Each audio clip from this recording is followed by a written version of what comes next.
Buenas.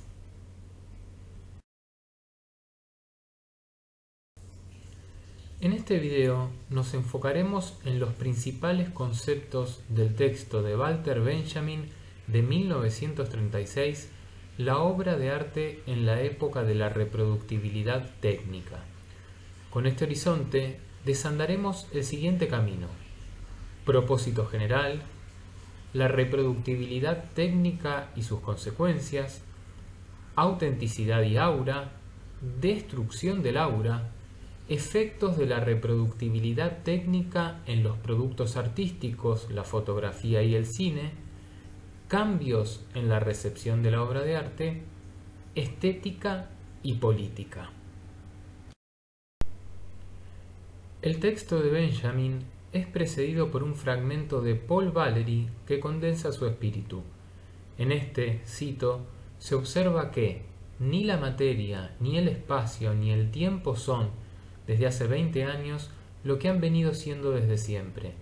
Es preciso contar con que novedades tan grandes transformen toda la técnica de las artes y operen, por tanto, sobre la inventiva, llegando quizás hasta modificar de una manera maravillosa la noción misma del arte. En efecto, Benjamin va a estudiar cómo las transformaciones en las técnicas del arte no solo modifican sus productos, sino que interpelan la misma definición del arte. En este sentido, su mirada se vuelca a las tendencias del desarrollo del arte bajo las condiciones de producción de su presente, la década del 30 en el siglo XX. Con este fin, va a proponer una serie de conceptos nuevos sobre los que señala dos cosas.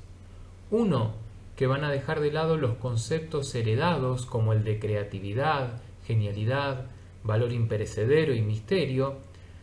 Y dos, que los conceptos que va a introducir son útiles para formular exigencias revolucionarias en la política del arte y al mismo tiempo inútiles para los fines del fascismo. Benjamin señala que la obra de arte ha sido siempre reproducible.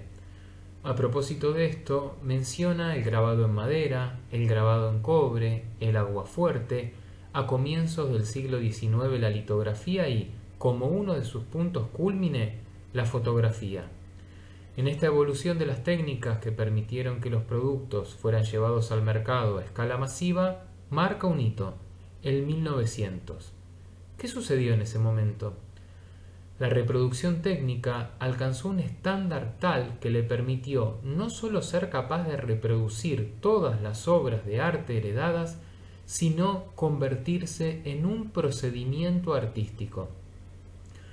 Por esta razón, estudia el modo en que dos de sus manifestaciones, la fotografía y el cine, impactan sobre el arte, tal como fue legado por la tradición. Benjamin analiza tres aspectos acerca de la reproducción técnica de una obra. En primer lugar, sostiene que la reproducción técnica es más independiente del original que la reproducción manual. A modo de ejemplo, a través de la lente de la cámara fotográfica pueden hacerse accesibles aspectos del original que no son captados a simple vista. En segundo término, afirma que la reproducción técnica puede llevar la réplica a lugares inalcanzables para el original. Acerca al receptor una pintura en forma de fotografía o una pieza musical como reproducción de sonido.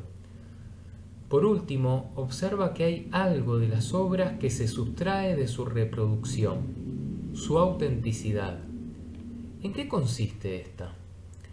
El concepto de la autenticidad del original está constituido por su aquí y ahora, su existencia única en el lugar donde se encuentra, la historia a la que una obra de arte ha estado sometida a lo largo de su permanencia, algo que implica tanto sus transformaciones físicas como sus condiciones cambiantes de propiedad.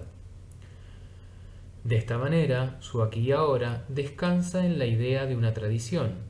Por estas razones, la autenticidad escapa a la reproductibilidad técnica, ya que es algo que atañe exclusivamente a su existencia única. Sintéticamente, la autenticidad de una cosa es la esencia de lo que en ella puede ser transmitido como tradición, desde su permanencia material hasta su carácter de testimonio histórico.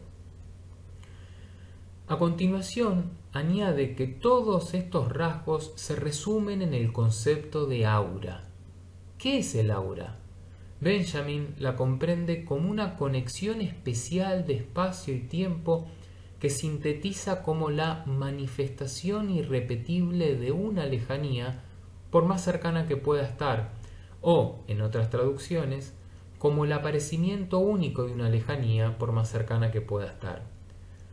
Nuestro filósofo ejemplifica esto mediante dos situaciones naturales: seguir con la vista la línea de las montañas en el horizonte, o la extensión de una rama que echa su sombra sobre el que reposa significan respirar el aura de esas montañas o de esa rama.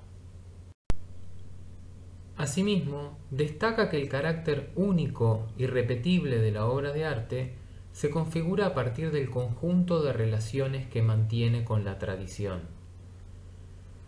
Acerca de esta, aclara que se trata de algo vivo, cambiante. Ilustra esto con el ejemplo de una estatua de Venus que es concebida de modos antagónicos por los griegos antiguos como un objeto de culto y por los clérigos medievales como un ídolo maligno, debido a que la estatua se inserta en un conjunto de tradiciones diferentes. Según Benjamin, el modo originario de inserción de la obra de arte en el sistema de la tradición tuvo que ver con el culto. Las obras de arte más antiguas surgieron al servicio de un ritual que primero fue mágico y luego religioso. En consecuencia, el aura, como aparición única de una lejanía, por más cercana que pueda estar, atañe al valor de culto de la obra de arte, puesta en categorías de percepción espaciotemporal. ¿Qué significa esto? Que la obra aurática manifiesta una lejanía, es decir, resulta inacercable, y este permanecer lejana es una cualidad principal de la imagen de culto. La cercanía de su materia no alcanza a romper la lejanía. Así, el valor único e insustituible de la obra de arte auténtica tiene siempre su fundamento en el ritual. Incluso en las formas más profanas del servicio a la belleza, que se generó en el Renacimiento y estuvo vigente durante 3 siglos, subsiste su valor de culto.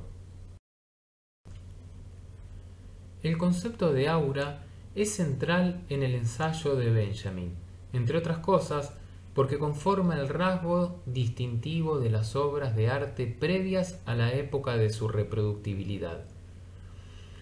En efecto, en la época de su reproductibilidad técnica se atrofia el aura de la obra de arte. ¿De qué modo?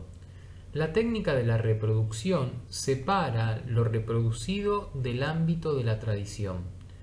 De esta manera, al multiplicar sus reproducciones, pone en lugar de su aparición única, su aparición masiva. Y esto tiene dos efectos. Uno, al permitir que la reproducción se aproxime al receptor en su situación singular, actualiza lo reproducido. Y dos, estos dos procesos conducen a la liquidación del valor tradicional de la herencia cultural. Ahora bien, ¿cómo se lleva a cabo este proceso de atrofia del aura? Benjamin señala en 2 direcciones conectadas entre sí: transformaciones técnicas y transformaciones sociales. En cuanto a las transformaciones técnicas, la fotografía marca un punto de inflexión.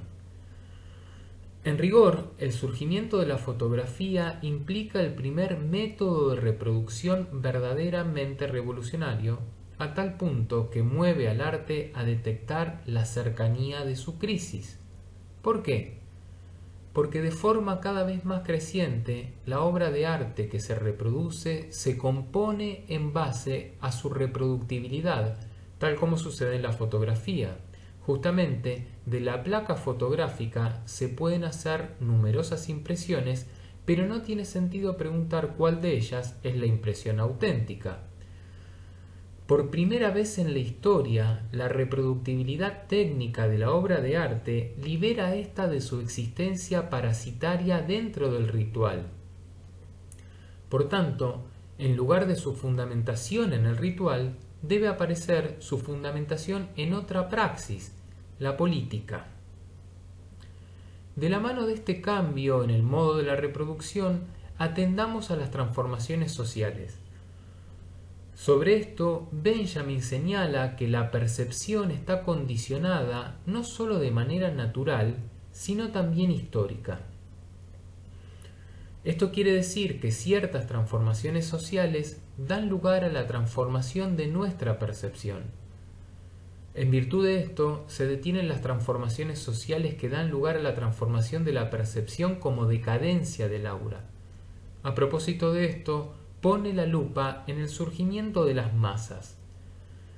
Observa que las masas contemporáneas demandan acercarse a las cosas espacialmente y que tienden a ir por encima de la unicidad de cada suceso, mediante la recepción de la reproducción del mismo. En otras palabras, las masas buscan apoderarse no del objeto único, permanente, sino de sus reproducciones, fugaces, repetibles.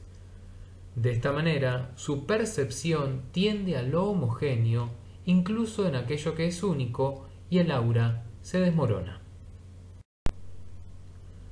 Asimismo, Benjamin desarrolla más el contraste entre la vieja técnica y la nueva técnica de las máquinas. Mientras que la primera involucra lo más posible al ser humano y su guía es el de una vez por todas, la segunda involucra al hombre lo menos posible y su horizonte es el una vez no es ninguna, relacionado con el experimento y su capacidad de variar los datos en sus intentos.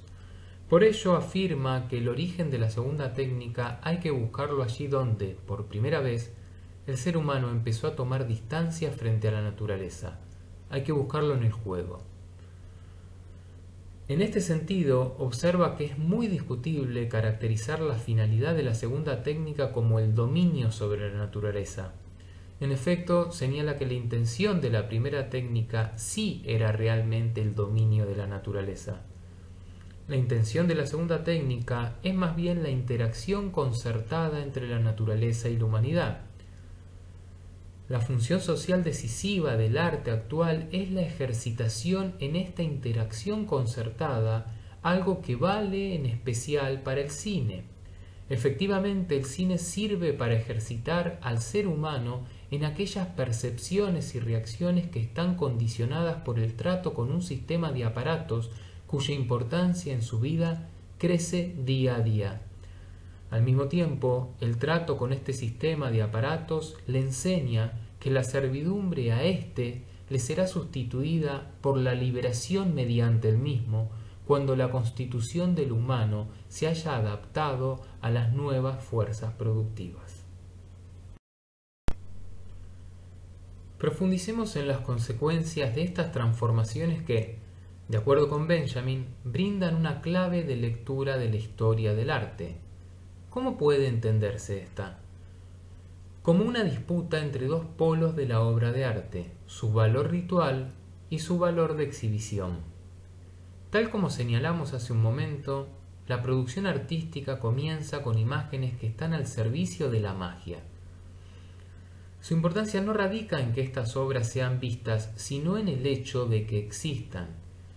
Esto es lo que sucede, por ejemplo, con ciertas esculturas de las catedrales góticas, que no son visibles para el espectador al nivel del suelo. En suma, su valor ritual prácticamente exige que la obra de arte sea mantenida en lo oculto. Ahora bien, este rasgo del arte se modifica a partir de su emancipación del ritual. Al separarse del ritual, aumentan las oportunidades de que las obras sean exhibidas. Ciertamente, un busto que puede ser enviado de un lugar a otro tiene más probabilidades de ser exhibido que la estatua de un dios que tiene su lugar fijo en el interior del templo. Recordemos la escultura de Atenea en el Partenón. De esta manera, con los diferentes métodos de reproducción técnica de la obra de arte, su capacidad de ser exhibida crece enormemente al punto de que su aumento cuantitativo deviene en un cambio cualitativo. En efecto, así como en los tiempos prehistóricos la obra de arte fue, ante todo, un instrumento de la magia, en función del peso absoluto que recaía en su valor ritual, ahora, cuando el peso absoluto recae en su valor de exhibición, la obra de arte adopta funciones completamente nuevas, entre las cuales destaca la función artística. La transición del valor ritual al exhibitivo se expresa con claridad en la fotografía, donde el valor de exhibición comienza a sobreponerse al valor ritual. Sin embargo, Benjamin nos aclara que éste ofrece una última resistencia, el rostro humano. Justamente, el valor de culto de la imagen tiene su último refugio en el culto al recuerdo de los seres amados, lejanos o fallecidos. Por esta razón, es el retrato la principal ocupación de la fotografía en sus comienzos. En las primeras fotografías, el aura nos hace una última señal desde la expresión fugaz de un rostro humano. Es por ello que, cuando el ser humano se retira de la fotografía, el valor de exhibición se enfrenta, por primera vez, con ventaja al valor de culto. En este sentido, las fotos de las calles de París deshabitadas marcan un giro y remiten a su significación política. ¿En qué sentido? En que la contemplación carente de compromiso no es ya la adecuada para ellas, sino que exigen por primera vez que su recepción se haga con un sentido determinado. Signo de ello es la importancia de las leyendas o pies de fotos que aparecen en los diarios. De todos modos, el alcance histórico de este cambio en la función del arte se acentuará significativamente en el cine. Veamos entonces cómo se desarrolló este proceso en el que la reproductibilidad técnica deviene en un procedimiento artístico. A diferencia de los griegos, que sólo conocieron dos procedimientos de reproducción técnica de obras de arte, el vaciado y el acuñamiento, en la década del 30 las obras de arte pueden ser reproducidas técnicamente en una medida enorme. Esta diferencia en los procedimientos de producción tiene sus efectos. ¿Qué significa esto? Que, en virtud del estado de su técnica, los griegos se vieron forzados a producir obras únicas, imposibles de reproducir técnicamente, hechas para la eternidad. Por su parte, en virtud del estado de la reproductibilidad técnica del presente, el arte se encuentra determinado por éste tanto en su producción, circulación, como en su consumo. Detengámonos en algunos de los cambios que se produjeron en la fotografía y el cine. El autor señala que la disputa durante el siglo XIX entre la pintura y la fotografía acerca del valor artístico de sus productos debería reemplazarse por la pregunta acerca de si el arte no se había transformado a causa del surgimiento de la fotografía. Justamente, la fotografía, como irrupción de la reproductibilidad técnica del arte, separó a éste de su fundamento ritual, y de este modo se destruyó la autonomía del arte y se reconfiguró su función.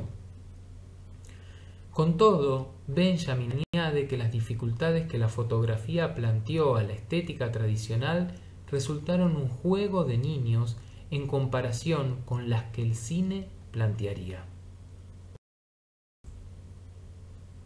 El cimbronazo que provoca el surgimiento del cine puede dimensionarse a partir de la violencia que caracterizó los inicios de la teoría acerca de este.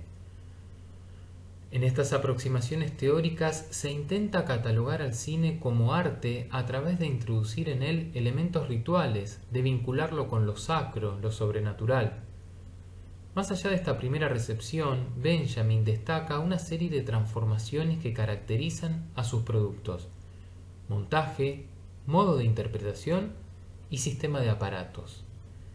capacidad de mejora o montaje. En el cine se volvió decisiva una cualidad de la obra de arte que para los griegos no era esencial: su capacidad de ser mejorada. Para comprender esto, contrastemos el cine con la fotografía. El tipo de reproducción que la foto lleva a cabo sobre una obra pictórica, por ejemplo, es bien diferente del tipo de reproducción que el cine realiza sobre un hecho ficticio en su estudio. En la fotografía, lo reproducido es una obra de arte, pero no su producción. En cambio, en una toma cinematográfica, lo reproducido ya no es una obra de arte ni tampoco su reproducción. La obra de arte surge solo a partir del montaje. La película terminada no es una creación lograda de un solo golpe, sino que está montada a partir de muchas imágenes y secuencias, entre las cuales el editor tiene la posibilidad de elegir y que puede corregir. Modo de interpretación por parte del actor. En relación con esto, es necesario analizar cómo este aspecto técnico incide en el modo de interpretación por parte del actor. Por un lado, a diferencia del actor de teatro, cuyo desempeño artístico se desarrolla ante un público cualquiera, el del intérprete de cine se lleva a cabo ante un gremio de especialistas, directores de producción, ingenieros de sonido, camarógrafos, etc., que, como tales, pueden intervenir en cualquier momento en su desempeño artístico a la vez que lo someten a prueba. Por otro lado, el intérprete de cine, al no ser él mismo quien presenta al público su propio desempeño, pierde la posibilidad, reservada para el actor de teatro, de adaptar su desempeño al público durante la actuación. De esta manera, el público solo se identifica con el intérprete al identificarse con el aparato, y esto equivale a una actitud ante la cual, lógicamente, no pueden ser expuestos los valores de culto. Sistemas de aparatos. Asimismo, el desempeño del intérprete de cine no se mide frente a tareas que le propone la naturaleza, sino que se somete a innumerables exámenes ante un sistema de pruebas mecanizado. Esto quiere decir que no actúa ante un público, sino ante un sistema de aparatos, se somete a una serie de pruebas ópticas bajo la guía del camarógrafo que toma posición frente a este desempeño. Por esta razón, el cine le importa poco que el intérprete represente a otro ante el público, sino que busca que se represente a sí mismo, que mantenga la humanidad ante el sistema de aparatos. De esta manera, el hombre llega a una situación en la que debe ejercer una acción empleando toda su persona, pero renunciando al aura propia de ésta y de todo lo que está alrededor del interpretado. A propósito de esto, Benjamin remarca que, a la atrofia del aura, el cine responde con una construcción artificial de la personality fuera de los estudios. En efecto, el culto a las estrellas, promovido por el capital invertido en el cine, conserva aquella magia de la personalidad que no es más que, señala Benjamin, el brillo dudoso de su carácter mercantil. Por último, Benjamin hace una referencia de tipo sociológica sobre la relación con el sistema de aparatos. Subraya la importancia del desempeño del intérprete de cine en tanto éste invierte y redime el desempeño de los trabajadores en el sistema de aparatos. Mientras la mayoría de la gente debe deshacerse de su humanidad en oficinas y en fábricas mientras dura su jornada de trabajo, el intérprete de cine afirma su humanidad en el sistema de aparatos. Ahora enfoquémonos en la circulación, consumo y modo de recepción de las obras de arte. Antes de hacerlo, Benjamin ofrece unas valiosas consideraciones sobre el dadaísmo en tanto forma artística que anticipa varios de los rasgos que van a cristalizarse en el cine. Justamente, nuestro filósofo arguye que una de las tareas más importantes del arte y que marca el devenir de su historia consiste en generar una demanda que sólo podrá satisfacerse a través de una transformación del estándar técnico, es decir, con una nueva forma artística. Y este es el caso del dadaísmo, que intentó generar con los medios de la pintura o de la literatura, mediante un envilecimiento radical de sus materiales, los efectos que el público luego encontró en el cine. En efecto, sus poemas son ensaladas de palabras que contienen giros obscenos, basura verbal, y sobre sus pinturas se pegan botones y billetes de tranvía, imprimiendo así la marca de una reproducción que se sirve de los medios propios de la producción. De esta manera, los dadaístas no se abocan a la utilidad mercantil de sus obras de arte. Frente a sus obras, un cuadro de Arp, en las que el aura está completamente destruida, es imposible darse un tiempo para la contemplación y el recogimiento. En su lugar aparece la distracción como un tipo de comportamiento social, algo que los dadaístas garantizaban en cuanto ponían a la obra de arte en el centro de un escándalo a fin de suscitar la irritación pública. En suma, con los dadaístas la obra de arte dejó de ser una visión cautivadora o un conjunto de sonidos y se convirtió en un proyectil que se impactaba en el espectador, alcanzando una cualidad táctil. Y esto es algo que favoreció la demanda por el cine, cuyo elemento de distracción es igualmente táctil. Se basa en el cambio de escenarios y de enfoques que se introducen golpe tras golpe, produciendo un efecto de shock en el espectador. Detengámonos brevemente en esta última distinción.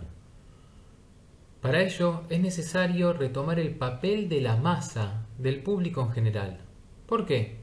Porque la masa, mucho más amplia en el tiempo en que Benjamin escribe, da lugar a una transformación del modo mismo de participar en el arte, de forma tal que conforma la matriz de la que surge todo comportamiento frente a las obras de arte que haya sido usual hasta ese momento. En este punto, Benjamin discute el modo en que es caracterizada la participación de la masa en el arte.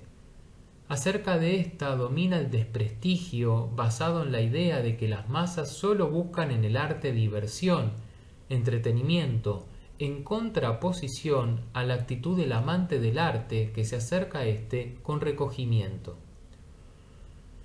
De cara a esto, Benjamin señala que diversión y recogimiento plantean una contraposición que puede verse de la siguiente manera. Quien se recoge ante una obra de arte se hunde en ella, entra en la obra. La masa, en cambio, cuando se distrae, hace que la obra se hunda en ella, la envuelve en su marea. Para aclarar más este último punto, recurre a la arquitectura.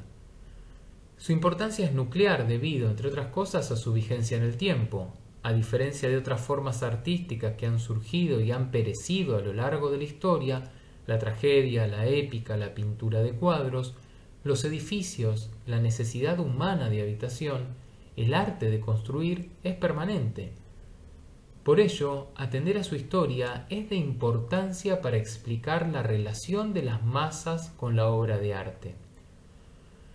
Pero, ¿qué tiene de significativo la arquitectura? Para responder a esto, debemos enfocarnos en su modo de recepción.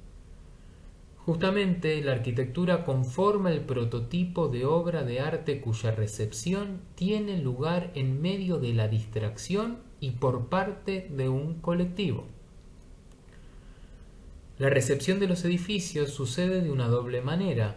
Por un lado, el uso y por el otro, la percepción, o de manera táctil y de manera visual. Ante la arquitectura, incluso la recepción visual está determinada en gran parte por la recepción táctil. Ella tiene lugar más que en un atender tenso, en un notar de pasada. Así, conformada ante la arquitectura, esta recepción alcanza en ciertas circunstancias un valor canónico. Ello se debe a que las tareas que se le plantean al aparato de la percepción humana en épocas de inflexión histórica no pueden cumplirse por la vía de la simple visión, es decir, de la contemplación.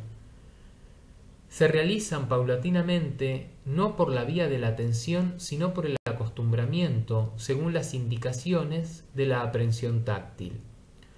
Ahora bien, la recepción en la distracción, que se hace notar con énfasis creciente en todos los ámbitos del arte y que es síntoma de transformaciones profundas de la percepción, tiene en el cine su medio de ensayo apropiado. En este se produce un reordenamiento de la percepción regido por la dominante táctil. En efecto, la dominante táctil está vigente incluso en lo óptico mediante el efecto de choque de la sucesión de imágenes. A esta forma de recepción, el cine responde con su acción de shock. Así, el cine hace retroceder el valor de culto no sólo por el hecho de que pone al público en una actitud examinante, sino también porque esta actitud no incluye un estado de atención dentro de la sala. El público es un examinador distraído. Desde esta perspectiva, él se convierte en el referente actual más importante de aquella doctrina de la percepción que se llamó estética entre los griegos.